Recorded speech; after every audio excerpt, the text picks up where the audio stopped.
E aí, beleza? Eu sou o Vitor Druzian. Esse daqui é o último vídeo dos nossos 3 vídeos que a gente tá falando de filmes diferentes com temáticas parecidas. A gente já falou de Drive, que tem no Netflix, Gran Turino, que tinha no Netflix, mas deve ser fácil de achar por aí. Hoje a gente vai falar de Taxi Driver. Tá falando comigo? Tá falando comigo? A história de Taxi Driver se passa numa época sombria da cidade de Nova York, que é logo após a derrota dos Estados Unidos na Guerra do Vietnã, juntamente com uma crise econômica e política no país, com altas taxas de desemprego e criminalidade. O filme é quase como uma alucinação, né? Que ele tá cheio de repetições visuais, de falas, de músicas, mostrando como é que é a angústia de ter um dia emendado no outro. Acha que eu sou doente? Você acha que eu sou doente? Acha que eu sou doente?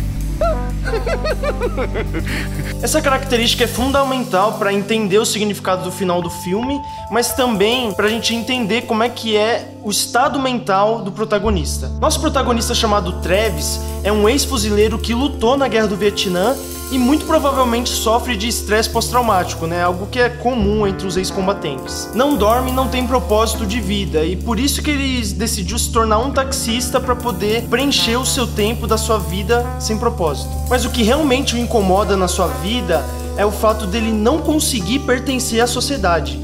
Eu acho que eu preciso me tornar uma pessoa como todas as outras. Ou pelo menos achar que não pertence. Travis detesta o estado que a cidade se encontra. Diz que tanto a cidade quanto as pessoas nela são sujas, criminosas e que deveriam ser eliminadas, jogadas pro esgoto. Todos os animais aparecem à noite. Prostitutas, malucos, bichas, travecos, traficantes, viados. O que Travis não percebe é que ele faz parte desse tipo de pessoa. Mas a razão de Travis não se sentir pertencido na sociedade é porque ele se acha único e melhor do que qualquer um na cidade. Isso ainda piora quando ele compra armas, que agora ele se acha mais forte do que todo mundo na cidade. Infelizmente, a forma que ele arrumou para se encontrar na sociedade foi por meio da pornografia, da violência disfarçada de heroísmo e a busca de relacionamentos perfeitos. E já te adianto que nenhuma delas funcionou. E falando em relacionamento, uma das únicas pessoas que em algum momento do filme ele botou no mesmo patamar do que ele foi a Betsy, aquela mulher que trabalhava na campanha do candidato a presidente dos Estados Unidos. De acordo com o diretor do filme, o Martin Scorsese, o personagem ele sofre de um complexo que se chama Madonna prostituta. Foi descrito pela primeira vez pelo Freud, né, aquele psicanalista, que descreve pessoas que colocam mulheres em apenas 2 patamares, né, em 2 grupos. Ou de Madonna, que é aquela santa perfeita que não pode ser tocada. Não podem tocar nela. E as prostitutas, que são sujas e depravadas. Para esse tipo de pessoa, você só pode se relacionar amorosamente com as Madonas e só pode se relacionar fisicamente com as prostitutas. É mais ou menos assim, tá? Eu peguei na Wikipédia.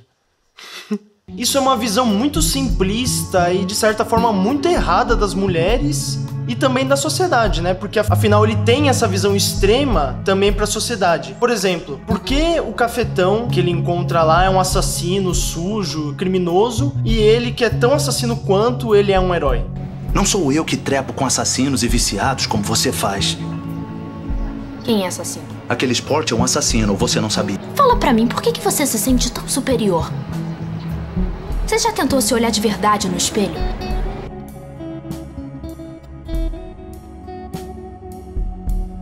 Segundo uma visão mais machista dessa tal de Madonna ou prostituta, o Travis ele acha que as mulheres são controladas pelos caras que elas trabalham. Talvez ele até pense que elas nem têm vontade própria. Em um dos ataques de loucura dele, Travis acha que o propósito da vida dele é libertar essas mulheres indefesas para finalmente ser um herói e ser aceito. E como ele vai fazer essa libertação?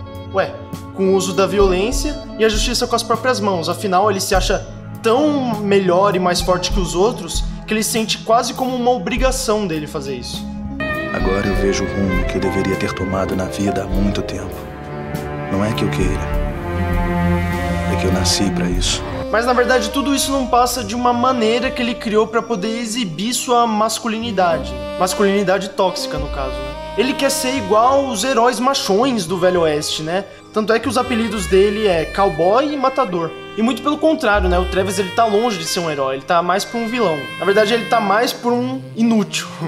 E de novo, né? Na sua vida sem propósito pós a Guerra do Vietnã, todas as tentativas dele ser incluso na sociedade deram errado, né? Então você vê, ele não conseguiu ficar com a mulher da campanha, ele não conseguiu matar o político e por pura frustração ele simplesmente foi lá libertar a menina que não queria ser libertada, né? Por quê? Você não tá querendo ir?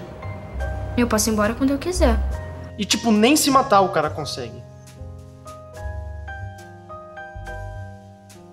E ainda se a gente parar pra reparar, aquela matança que ele fez no cabaré não adiantou de nada. Tipo, ainda vão ter meninas sendo exploradas por outros cafetões.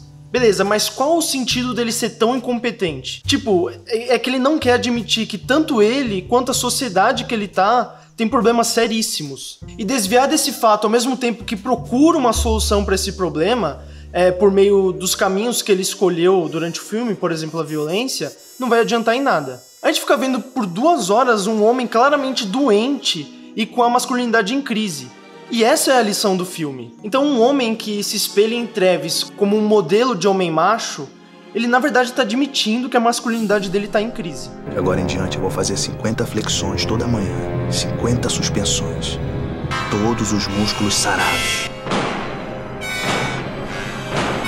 E com tudo isso, e o final do filme? Então, eu pesquisei bastante e tem 2 interpretações que são bem fortes, tá? Como eu já disse, o Travis está bem longe de ser um herói. E o estranho do final do filme é que ele é tratado como um herói. E aí que temos a dupla interpretação, né? Ou as cenas finais é só a imaginação dele enquanto ele tá morrendo, ou realmente aconteceu, que é pior ainda. Caso ele esteja nos momentos finais, ele vive uma ilusão de que ele foi amado no final como herói e finalmente foi incluso, né? Mas caso ele tenha sobrevivido, que é a teoria que tem mais evidências aí, a gente pode ver o quão doente aquela sociedade tava, né? De encarar uma pessoa como o Travis como um herói. E ainda a Betsy, né? Que, na minha opinião, ela nem deu bola pro Travis no final, né? Ele se achando todo gostosão, tanto é que ele... não precisa pagar a corrida não, moça. E depois disso acontece, na minha opinião, a coisa mais perturbadora do filme. Então você vê, o filme inteiro traz aquelas entradas do diário do Travis, né, que ele conta pra gente, e elas não têm uma ordem cronológica assim certinha, elas não têm começo, não tem meio, não tem fim. Que nenhum dia é diferente do outro. É uma corrente longa e contínua. Ele não dorme, emenda um dia no outro, né, ele tá viajando o tempo inteiro e no final não vai pra lugar nenhum. Tudo isso, né, aquela questão que a gente já falou no começo, das repetições que o filme traz, né, de que representando um dia emendado no outro, né. Mas você vê, no final, quando finalmente ele olha pra ele no espelho com uma tranquilidade, ele do nada ele tem um tique assim, e ele vira o espelho pra ele não poder se ver. E logo depois disso acontece uma cena que é muito parecida com a cena inicial. E isso pode indicar um ciclo, ou seja, todo esse arco do Travis tentando se encontrar na sociedade e acabar indo por uma matança, pode ser um ciclo. Então, quando esse momento de heroísmo do Travis desaparecer e ninguém mais lembrar dele, ele não se sentir mais incluso na sociedade de novo, ele pode voltar a explodir. E é isso que dá medo, porque talvez a história que a gente acabou de ver não foi a mais violenta do nosso cowboy. Que belezinha, hein?